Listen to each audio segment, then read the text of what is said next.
It has happened to all of us. Yesterday, you sent a message to your friend and then you waited for their reply. 1 hour passed, 2 hours passed, 5 hours passed, a whole day passed, and they didn't reply to you.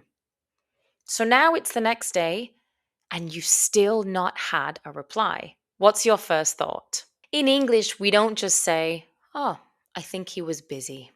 To sound more natural and logical, we use modals of deduction.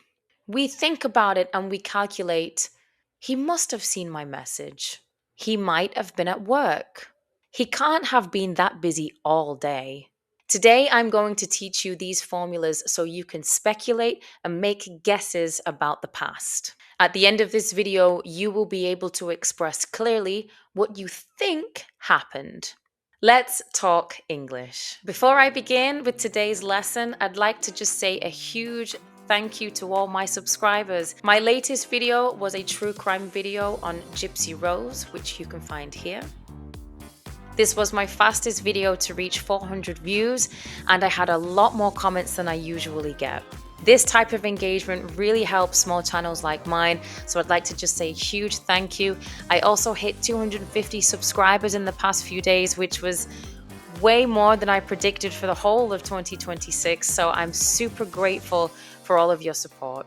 And remember, if you ever want to express your opinion, ask me questions, or practice your English in the comments, feel free to do so, and I will reply to you.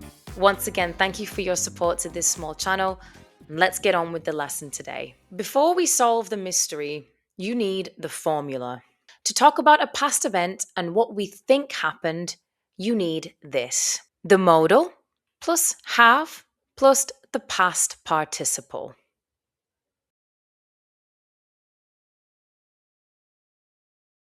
If you simply say, he must be busy, then you're talking about now. This is a modal of deduction for the present. But if you say, he must have been busy, now you're talking about the past. It's a small change, but it's the difference between a basic level of English and fluency. There are 3 levels of certainty that we're going to look at today. Level 1, 100% certainty. When talking about a past event and you don't know for sure what happened, you want to make a guess, but you want to express, I truly believe this is what happened. The word that we have to use here is must. Must have, and then the past participle. We use this when there's only one logical explanation. Let's imagine this scene. Your roommate walks into the kitchen with a pizza box and he has food on his shirt. Well, what do we think has happened? He must have ordered food without me. He must have ordered food without me. Why? Well, I can see the pizza box. I can see the food on his t-shirt. He's been eating, clearly. So really, there's only one logical explanation. He must have ordered food without me. Let's imagine another scene. You arrive home from work and you can see that your laptop has moved. Somebody has picked it up and moved it from its original position. How did it happen? You've been at work all day. There are only 2 keys to your apartment. You have one and your friend has one. So it must have been your friend. Your friend must have moved your laptop. Why? Because he's the only other person with a key. It's the only logical explanation. So when we're 100% sure that something has happened, because it's the only clear explanation, we use must. It must have been my roommate. You must have ordered food without me. It must have been you. When we're a little less sure, let's say 50% sure that something has happened, we use the word might or could. This might have happened. This could have happened. We use this when we have a strong theory, but not a lot of proof. Let's imagine another scene. Your boss didn't arrive for the meeting at 9 o'clock this morning. He hasn't messaged anyone, he hasn't called anyone, so we can't know for sure what has happened.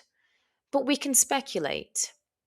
He might have missed the train. He could have forgotten about the meeting.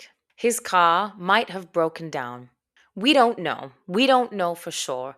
And when we want to express that something is impossible to have happened, there's a 0% chance that this could have happened, we use the word can't. This can't have happened. We use this when we want to express that we believe something is impossible. Let's imagine another scene.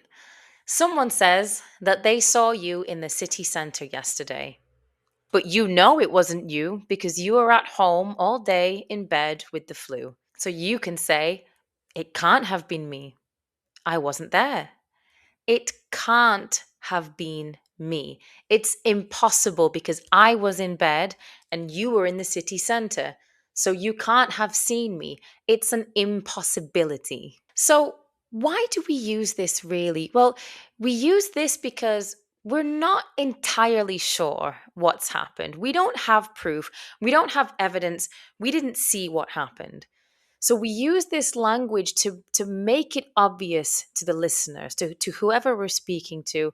It must have been like this. I don't know. I can't say it was for sure like this because I wasn't there.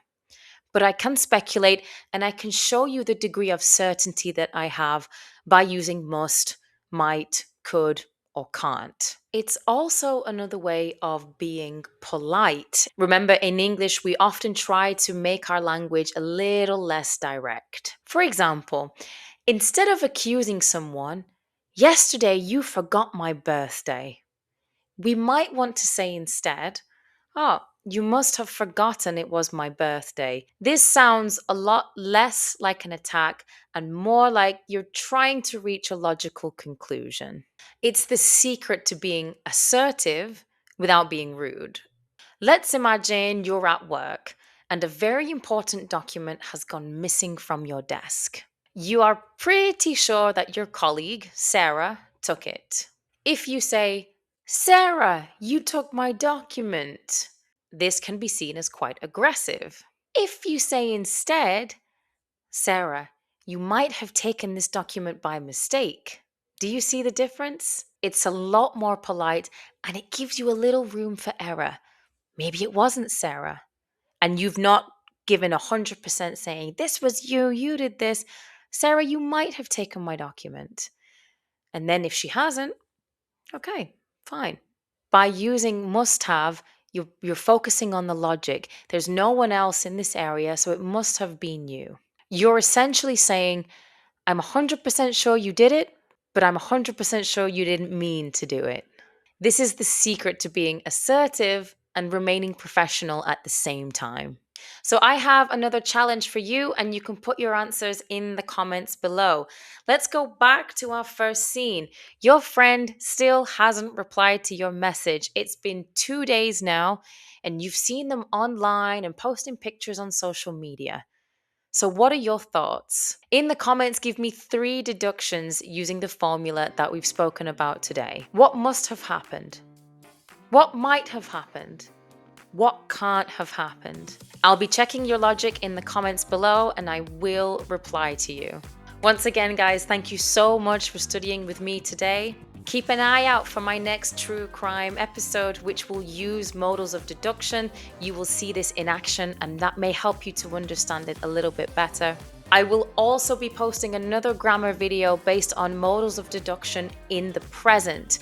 So keep an eye out for that as well. That's all for today, and I will see you next time. Bye.